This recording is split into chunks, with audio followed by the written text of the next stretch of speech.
जी बच्चों देखो, ये हमारा चैप्टर है income from business and profession. और income from business and profession के लिए ये एक कॉन्सेप्ट बिल्डिंग एग्जांपल है जो कि आप लोगों को पूरे चैप्टर की नॉलेज देगा कि पूरे चैप्टर में हम लोग करने क्या वाले। ज्यादातर बच्चे सारे के सारे रूल रेगुलेशन, सारे के सारे सेक्शंस याद कर लेते हैं और करना किस तरीके से इस बात में कंफ्यूज हो जाते हैं। तो चैप्टर के अंदर की चीजें बताने से पहले चैप्टर के आंसर को किस तरीके से लिखना है वो मैं आपको बताऊंगा। आपको क्वेश्चन इस तरीके से दिया हुआ होगा कि क्वेश्चन में trading and profit and loss account बनाया हुआ होगा और एक रिसीट एंड पेमेंट अकाउंट का भी क्वेश्चन आ सकता है, यानी कि क्वेश्चन बिजनेस से रिलेटेड भी हो सकता है और प्रोफेशन से रिलेटेड भी हो सकता है। बिजनेसमैन क्या बनाते हैं? ट्रेडिंग एंड पी&एल अकाउंट, और प्रोफेशनल क्या बनाते हैं? Receipt and payment account and income and expenditure account. तो किसी पे भी क्वेश्चन आ सकता है। तो सर यहाँ पे मैंने बिजनेसमैन के पॉइंट ऑफ व्यू से उसका trading and profit and loss account बनाया है जो आपके सामने है। यहाँ पे क्या क्या लिखा है ये देखते हैं। सबसे पहले जैसे हम अकाउंट्स के अंदर पढ़ते थे, हम क्या करेंगे, एक एक एडजस्टमेंट को पढ़ेंगे और टिक कर लेंगे अपने पास में कि वहां पे लिखा क्या है और वो किस पॉइंट से रिलेटेड है। तो सबसे पहले एडजस्टमेंट लिखी हुई है, opening and closing stock were revaluated at the rate overvalued, not revalued, it's overvalued at the rate 2000 each। तो मैंने ओपनिंग स्टॉक और क्लोजिंग स्टॉक के ऊपर टिक लगा दिया, दैट्स इट। अभी मुझे कुछ नहीं सोचना, ठीक है जी। सैलरी एक्चुअली वाज 90,000, लो मैंने सैलरी के ऊपर टिक लगा लिया। सर अकाउंट्स में तो हमें दिया हुआ होता है सैलरी आउटस्टैंडिंग या प्रीपेड, हाँ समझेंगे इस बात को। Depreciation as per income tax act, depreciation के ऊपर मैंने टिक लगा लिया। प्रिंटिंग एंड स्टेशनरी का पॉइंट है, प्रिंटिंग एंड स्टेशनरी पे टिक लगा दिया। टेलीफोन चार्जेस के बारे में कुछ लिखा हुआ है, टेलीफोन चार्जेस के बारे में मैंने टिक लगा लिया। कमीशन रिसीव्ड कहीं नहीं लिखा हुआ, कमीशन रिसीव्ड 6 पॉइंट के ऊपर टिक लगा लिया और 7 पॉइंट के ऊपर भी टिक लगा लिया, क्योंकि इसके अंदर लिखे हुए कमीशन रिसीव्ड और लाइटिंग जो था वो ओमिटेड था, हम लिखना भूल गए, ठीक है जी। ये सारी एडजस्टमेंट्स हमें दी हुई थी, हमने इसके ऊपर टिक लगाया। कुछ नहीं किया अभी तक, हमने एक पैसे का भी काम शुरू नहीं किया, ना मैंने कोई आपको चैप्टर अभी तक सिखाया। अच्छा, अब हमें करना क्या है इस क्वेश्चन के अंदर, किस तरीके से हम अटेम्प्ट करते हैं। हम ये कहते हैं कि हमारे पास में ये नेट प्रॉफिट दिए हुए और इनकम टैक्स डिपार्टमेंट हमें कह रहा है कि जो नेट प्रॉफिट आपके है ना, ये नेट प्रॉफिट गलत है, क्योंकि आपके एक्सपेंडिचर आपके हिसाब से नहीं मेरे हिसाब से लिखे जाने चाहिए थे। तो आपके नेट प्रॉफिट का, ध्यान से सुन लो मेरी बात, आपके नेट प्रॉफिट का आपके एक्सपेंसेस के साथ में क्या रिलेशनशिप है और आपकी इनकम्स का आपके नेट प्रॉफिट के साथ में क्या रिलेशनशिप है, इस चीज को हम इकोनॉमिक्स में पढ़ चुके हैं, बिल्कुल अच्छे से पढ़ चुके हैं सर। हमें मालूम है कि sir expenses and net profits का इनवर्स रिलेशनशिप होता है, यानी कि एक इधर जाएगा तो एक इधर जाएगा, इनवर्स रिलेशनशिप। और हमारी इनकम्स का और नेट प्रॉफिट का डायरेक्ट रिलेशनशिप होता है कि ये इधर जाएगी तो इधर, और अगर इधर जाएगी तो इधर, है ना जी, यही है ना। इसको मैं ये कह सकता हूं, ऐसे साइंस भी बना सकता हूं, क्या बोल सकता हूं मैं बोलता हूं कि अगर मेरे एक्सपेंसेस जो हैं, ऐसा लिखते हैं इसको, कि अगर मेरे एक्सपेंसेस जो हैं वो बढ़ते हैं तो मेरे नेट प्रॉफिट क्या होंगे सर? घटेंगे। और एक्सपेंसेस अगर घटेंगे तो नेट प्रॉफिट बढ़ेंगे, मानते हो? yes, sir. और अगर मेरी इनकम बढ़ेगी तो नेट प्रॉफिट भी बढ़ेंगे, और अगर घटेगी तो नेट प्रॉफिट भी घटेगी। हाँ सर ये तो हमें मालूम है, बहुत अच्छे से मालूम है, इकोनॉमिक्स के टीचर्स ने हमारे को कई बार पढ़ाई है ये बात। तो बस हो गया काम, बन गया अपना काम। तो क्या आपको आपके अकाउंट्स के टीचर ने बताया कि ये डेबिट साइड पे एक्सपेंडिचर्स होते हैं और ये क्रेडिट साइड पे इनकम होती है? हाँ सर हम कॉमर्स ग्रेजुएट हैं, कॉमर्स पर्सन है, इतने साल से हमें ये बात तो मालूम ही। तो लो जी, आपको तो और भी आ गया। अच्छा, अब मैं क्या करूंगा एज अ चार्टर्ड अकाउंटेंट, इन बातों को ध्यान में रखते हुए अपने नेट प्रॉफिट को रीआइडेंटिफाई करूंगा। बैंक रिकंसिलिएशन स्टेटमेंट बनाई है ना तुमने, ठीक उसी तरीके से यहां पे भी हम रिकंसाइल करेंगे। सर हम एक काम क्यों नहीं करते, नया प्रॉफिट एंड लॉस अकाउंट क्यों नहीं बना लेते? नहीं जी, हम ऑडिट करने बैठे हैं, उनकी चेकिंग करने के लिए बैठे हैं, चार्टर्ड अकाउंटेंट हम उनके अकाउंटेंट नहीं है जो उनके पूरे के पूरे अकाउंट फाड़ करके नए अकाउंट उनको बना करके देंगे कि लो जी सही है। फिर तो हमारी फीस बहुत ज्यादा बढ़ जानी चाहिए और उनको अपने अकाउंटेंट्स को निकाल देना चाहिए। तो we are here to rectify the net profits. हम एक बिजनेसमैन के प्रॉफिट्स को रेक्टिफाई कर रहे हैं, ठीक है सर। आओ लिखें आंसर। कैसे करेंगे हम इसको? हम इसको ऐसे करेंगे, सबसे ऊपर लिखेंगे, देखो बैंक रिकंसिलिएशन स्टेटमेंट के अंदर आपने पढ़ा था ना, जिस चीज के अंदर गलती होती है उस चीज को सबसे ऊपर लिखा जाता है और फिर उसके अंदर एडलेस वगैरह किया जाता है, उसी के अंदर तो सुधार किया जाएगा। तो मैं यहां पे लिख देता हूं net profit as per trading and P and L account.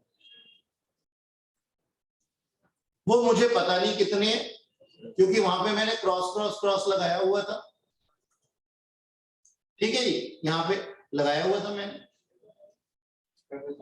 कोई बात नहीं, मुझे नहीं चाहिए 1 करोड़, मुझे सिर्फ एड लेस चाहिए 1 करोड़ समथिंग, मुझे नहीं चाहिए, मुझे पता है आप लोगों ने बना लिया उसको, कोई बात नहीं। Net profit as per trading and P and L account, और इधर क्या लिखेंगे? सबसे ऊपर अपनी हेडिंग लिखेंगे।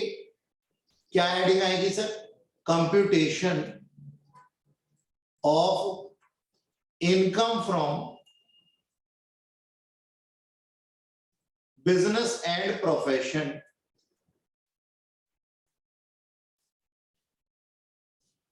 Of mister x for assessment year so and so, जो भी क्वेश्चन में हो, ठीक है जी। अब देखो मैं यहां पे क्या करने वाला हूं, ऐड करने वाला हूं। चलो मैं ऐड और लेस की बात करने से पहले एक बात पूछता हूं आपसे, ध्यान से सुनना। आप एक चार्टर्ड अकाउंटेंट हो, आप एक ऑडिटर हो, ऑडिटर की तरह काम कर रहे हो। ओपनिंग स्टॉक को ओवर वैल्यूड रखना चाहिए या अंडर वैल्यूड रखना चाहिए या एट कॉस्ट रखना चाहिए? सर हमारे को हमारे अकाउंट्स वाले टीचर ने पढ़ाया है कि क्लोजिंग स्टॉक के बारे में, कि क्लोजिंग स्टॉक मार्केट वैल्यू और cost which ever is less उस पर रखा जाता है, ठीक है सर। ओपनिंग स्टॉक के साथ भी ये सीन है कि हमारे को यहां पे बोला गया, क्वेश्चन ने खुद बता दिया इटसेल्फ, कहते तुम्हारा ओपनिंग और क्लोजिंग स्टॉक गलत है, ये हमें क्वेश्चन ने बताया, तो क्या हमें इनको गलत वैल्यूज पे रखना चाहिए? नहीं। अब ओपनिंग स्टॉक कहां पे रखा हुआ है? डेबिट साइड पे, यानी कि एक्सपेंडिचर साइड पे, मानते हो? इसको ठीक करने के लिए मैं क्या करूंगा, 2000 रुपए कम करूंगा, ओवर वैल्यूड था ना तो सही करने के लिए कम करूंगा, तो यानी कि यहां पे सर 98,000 आना चाहिए, 98,000 आना चाहिए, ना कि 1 लाख आना चाहिए, ठीक है ना। इसका मतलब मेरे एक्सपेंडिचर की लिस्ट कम होगी, अगर एक्सपेंडिचर की लिस्ट कम होगी तो नेट प्रॉफिट घटेंगे या बढ़ेंगे? बढ़ेंगे सर, बढ़ेंगे, है ना। आप लोग ही कह रहे हो, देखो मैं तो कुछ सिखा ही नहीं रहा आपको, मैं तो बातचीत कर रहा हूं आपसे। तो मैं क्या यहां पे लिख दूं, एड एक्सपेंडिचर डिसअलाउड, मतलब मैंने कैटेगरी बना दी एक्सपेंडिचर्स डिसअलाउड,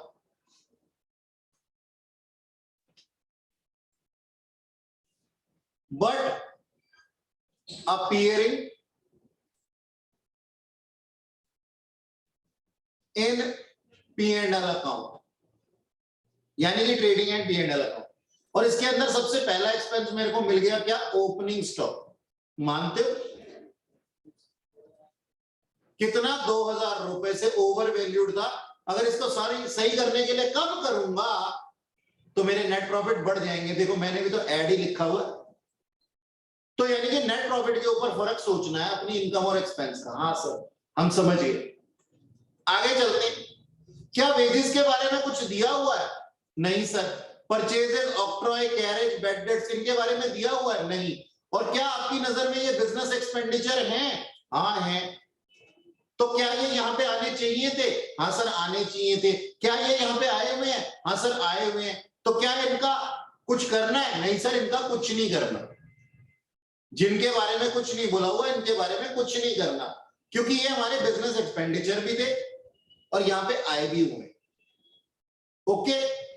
हाँ अगर यहाँ पे लिखा हुआ होता, ध्यान देना मेरी बात, purchases include purchases of grocery for house hold, तो इसका मतलब ये डोमेस्टिक एक्सपेंस था, यहाँ पे नहीं आना चाहिए। अच्छा जी आगे चलते हैं। देखो क्या लिखा है, सैलरी के बारे में कुछ लिखा है। सैलरी हमने पे की 80,000। सेकेंड पॉइंट में लिखा हुआ है, कहते हैं सैलरी एक्चुअली जो है ना 90,000 है, हम यहाँ पे लिखना भूल गए। अच्छा अगर सैलरी 90,000 है एक्चुअली, तो यहाँ पे 90,000 ही आनी चाहिए थी, ये 80 की जगह 90 आनी चाहिए थी ना। और अगर यहाँ पे 90 आ जाएगी तो सर हमारी एक्सपेंडिचर की लिस्ट बढ़ जाएगी। मानते हो कि नहीं मानते हो? हाँ सर मानते हो। एक्सपेंडिचर की लिस्ट बढ़ जाएगी तो नेट प्रॉफिट पे क्या फर्क पड़ेगा? सर कम हो जाएंगे। तो क्या मैं यहाँ पे एक और क्लास बना सकता हूं? Less. Expenditure should appear, expenditure allowed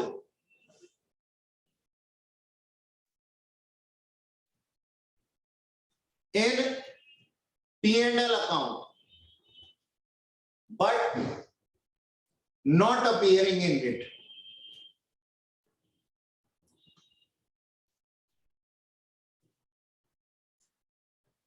ठीक है ना। और इसके अंदर पहला अमाउंट मेरे को क्या मिल गया अपने पास में? सैलरी का। कितने रुपए से? सर 10,000 रुपए से, क्योंकि 80 तो लिखी ही हुई थी ना, 90 लिखी जानी थी, 10 और बढ़ा दिए मैंने एक्सपेंस, और एक्सपेंस बढ़े तो नेट प्रॉफिट कम हो। अच्छा चलो अगला पॉइंट डेप्रिसिएशन का है। डेप्रिसिएशन के बारे में क्या लिखा हुआ है? डेप्रिसिएशन के बारे में लिखा हुआ है इनकम टैक्स एक्ट के हिसाब से डेप्रिसिएशन 1 लाख रुपए था। तो अगर इनकम टैक्स डिपार्टमेंट कह रहा है कि आपका डेप्रिसिएशन 1 लाख होने चाहिए, तो हमने 1,20,000 कैसे लिख दिया? एक्सेस लिख दिया हमने। तो यहां पे 1 लाख लिखेंगे, यानी कि एक्सपेंडिचर की लिस्ट कम हो जाएगी तो नेट प्रॉफिट बढ़ जाएंगे। तो इसको मैं कहां लिख दूंगा? वो कैटेगरी जो पहले बनाई थी मैंने। क्या? डेप्रिसिएशन। कितना? सर 20,000 रुपए। मानते हो? ओके हाँ सर ठीक है, मजा आ रहा है। प्रिंटिंग एंड स्टेशनरी 25,000 है। एडजस्टमेंट में कुछ दिया हुआ है, कहते प्रिंटिंग एंड स्टेशनरी के अंदर हमने 5,000 रुपए का ऐसा खर्चा किया जो कि सन के प्रोजेक्ट से रिलेटेड था। अच्छा एक बात बताओ, ये जो सन था ये मेरी पर्सनल ऑब्लिगेशन था या नहीं था मिस्टर एक्स की? Unless and until not given that he is the employ. लेकिन हम क्या मान रहे हैं, छोटा सा बच्चा था, स्कूल में सेंटर ने, स्कूल वालों ने उसको कोई प्रोजेक्ट दिया, हाथी बनाओ, घोड़ा बनाओ, जो भी बनाओ, और उसने वो पापा को दे दिया। जैसे हम बचपन में करते थे, पापा पापा फोटोकॉपी करा लाना, पापा ने अपने P&L अकाउंट के अंदर उसको भी लिख दिया। तो जी हम क्या कहते हैं, नहीं ये यहाँ पे नहीं आना चाहिए था, यानी कि 5,000 रुपए इसके अंदर इंक्लूडेड हैं। तो हमें यहाँ पे 25 नहीं लिखना चाहिए था, 20 लिखना चाहिए था। अगर हम यहाँ पे 20 लिखेंगे तो एक्सपेंडिचर की लिस्ट कम हो जाएगी, एक्सपेंडिचर कम हो जाएगा तो नेट प्रॉफिट बढ़ जाएगा। ऐड कर दूं? कर दो सर कर दो। तो मैं यहाँ क्या लिख देता हूं जी, printing and stationery, household का था ना, तो मैं यहाँ पे प्रिंटिंग एंड स्टेशनरी ऐसे करके छोड़ देता हूं, आप प्रॉपर लिखेंगे 5,000। ठीक है सर आगे चलते। सेल्समैन कमीशन, हाँ जी बिजनेस एक्सपेंस है, हाँ सर बिजनेस एक्सपेंस है, आना चाहिए था, आया हुआ है, कुछ नहीं करेंगे। एडजस्टमेंट कोई दी नहीं हुई। टेलीफोन चार्जेस के बारे में दिया हुआ है कुछ, क्या कह रहे हैं टेलीफोन चार्जेस के बारे में? ये भाई साहब ने टेलीफोन चार्जेस के बारे में बताया कि हमने कोई डोमेस्टिक यूज किया था, उसमें 2,000 रुपए के टेलीफोन चार्जेस थे, यानी कि अपने डोमेस्टिक चार्जेस भी मैंने यहाँ पे इंक्लूड कर दिया। आने चाहिए था क्या? नहीं आने चाहिए, ये मेरी पर्सनल ऑब्लिगेशन थी, तो यहां से इसको भगा दूंगा। और अगर एक्सपेंसेस कम हो जाएंगे, एक्सपेंसेस कम हो जाएंगे तो इनकम बढ़ जाएगी। तो मैं यहाँ क्या लिख दूं जी? एड के अंदर लिख दूंगा क्या? Telephone expenses, house hold telephone expenses, ऐसे लिखिएगा 2000 रुपए। ठीक है सर, ठीक है। अच्छा रेंट, हाँ सर रेंट ऑफ बिल्डिंग होगा, ये बिजनेस एक्सपेंस था हमारा, आना चाहिए था, आया हुआ, कुछ नहीं करेंगे। और नेट प्रॉफिट ये तो पहले से हम एडजस्ट ले चुके हैं, ऊपर सबसे ऊपर हेडिंग। अच्छा चलो एक्सपेंसेस की लिस्ट तो हो गई हमारी पूरी, ठीक है ना। एक बार चेक कर लेते हैं, हमने फर्स्ट पॉइंट कर लिया, सेकंड कर लिया, थर्ड कर लिया, फोर्थ कर लिया, फिफ्थ कर लिया, ठीक है जी। सिक्स्थ और सेवन पॉइंट में भी कुछ लिखा हुआ है। सिक्स्थ पॉइंट जो है वो कमीशन रिसीव्ड से रिलेटेड है, जो कि ओमिटेड थी, वो तो हमारी इनकम है। जब इनकम की बारी आएगी तब देखेंगे, अभी तो हम एक्सपेंस की लिस्ट में चल रहे हैं ना। यहां पे देखो एक और एक्सपेंस लिखा हुआ है 7000 का, कहते हैं lighting, lighting ₹1000 was omitted from P&L account. अरे ये तो बहुत बुरा हुआ, लाइटिंग हमारा बिजनेस एक्सपेंस है, आना चाहिए था। अगर यहां पे लिख दिया गया होता P&L के अंदर तो हमारे एक्सपेंसेस बढ़ जाते हैं, यानी कि नेट प्रॉफिट घट जाता। लेस के अंदर लिख दूं? हाँ सर लिख दो। क्या एक्सपेंस का क्या नाम था? लाइटिंग। और कितने से? 1000 रुपए से, ठीक है जी। एक्सपेंसेस के बारे में सारी वार्तालाप खत्म हो चुकी है, कुछ भी नहीं रह गया।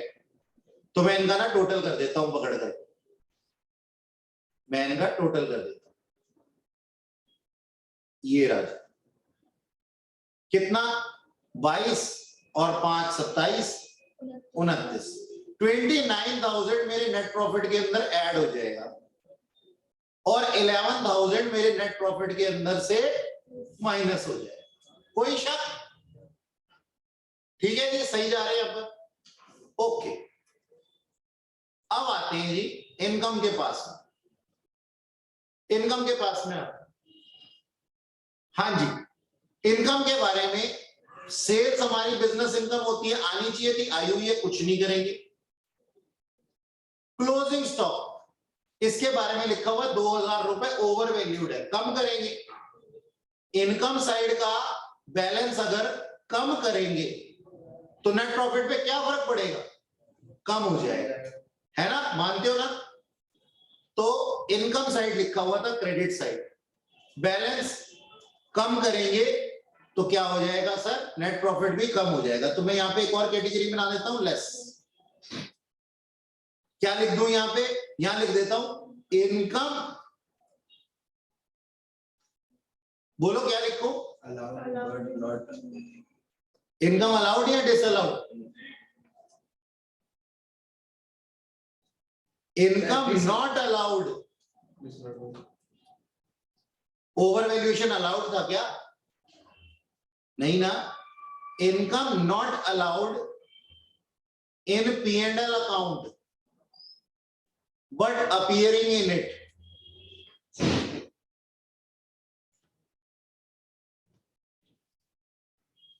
यानी कि ओवर वैल्यूएशन अलाउड था क्या? नहीं ना, डिसअलाउड था ना।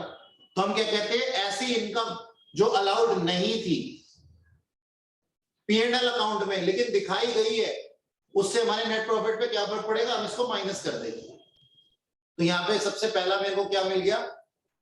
Over valuation of closing stock.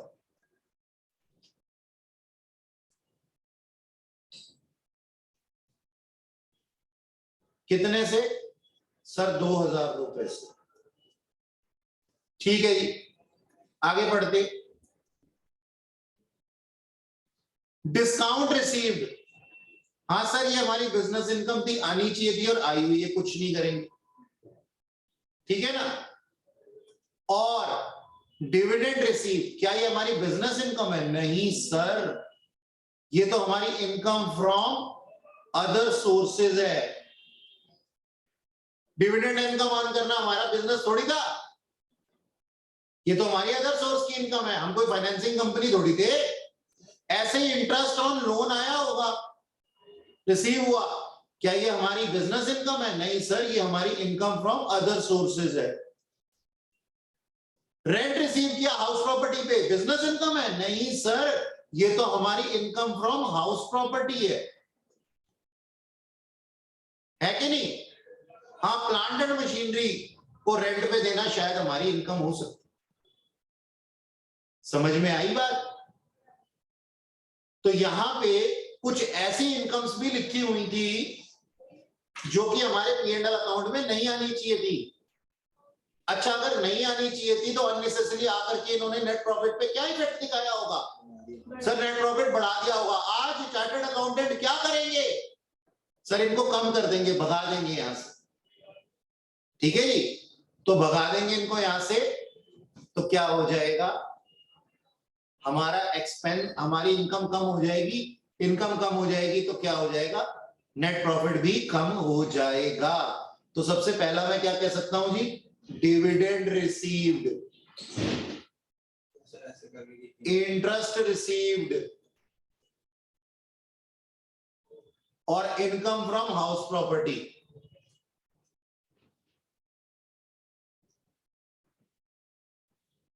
क्योंकि ये दोनों इनकम फ्रॉम अदर सोर्सेज थी।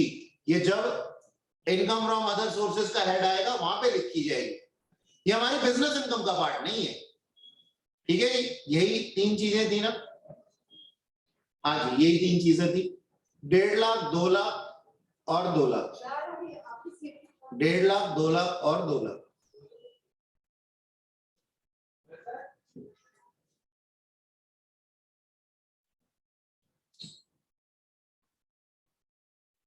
यही थी ना? 1.5 लाख, 2 लाख और 2 लाख। हाँ जी, भगा दिया हमने, नेट प्रॉफिट भी कम हो गए। अच्छा, अब इनकम साइड हो गई पूरी P&L वाली। अब जरा चेक करो, फर्स्ट पॉइंट हो गया, सेकंड हो गया, थर्ड हो गया, फोर्थ हो गया, फिफ्थ हो गया, सिक्स्थ नहीं हुआ था। Commission received 10,000 was omitted.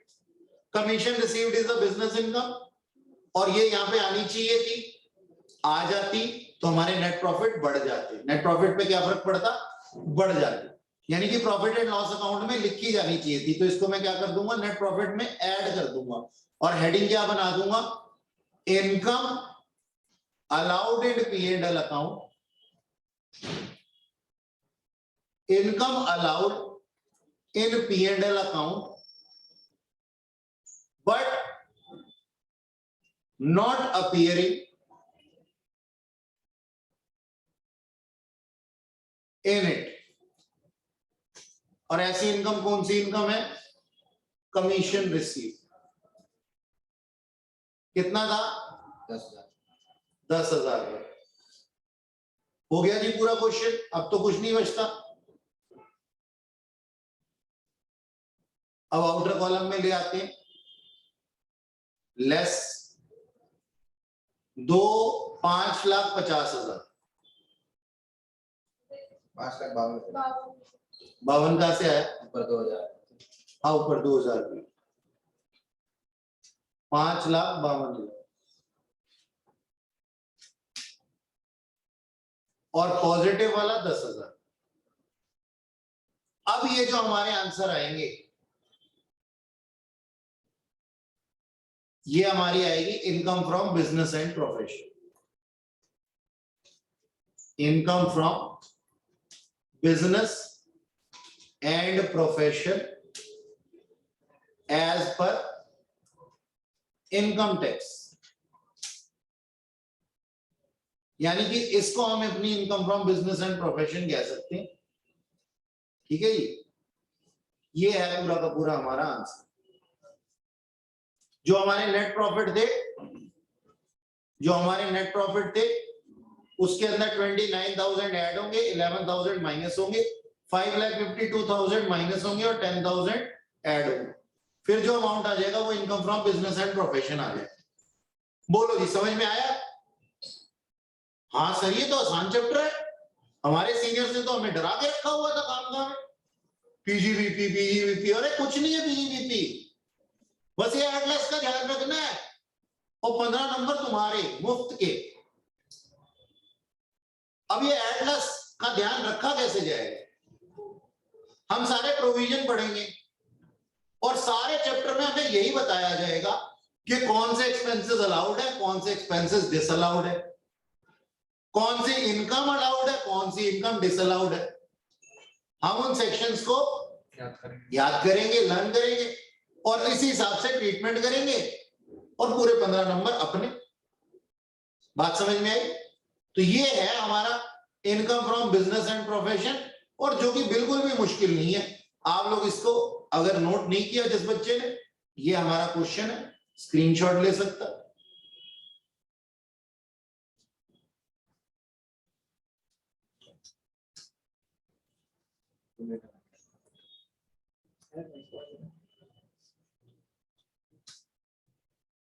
ठीक है जी, ये क्वेश्चन था हमारा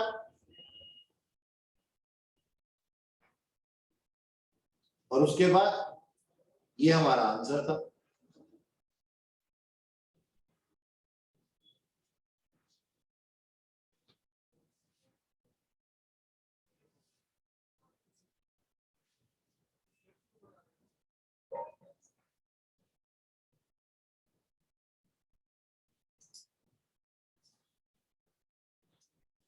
ठीक है जी।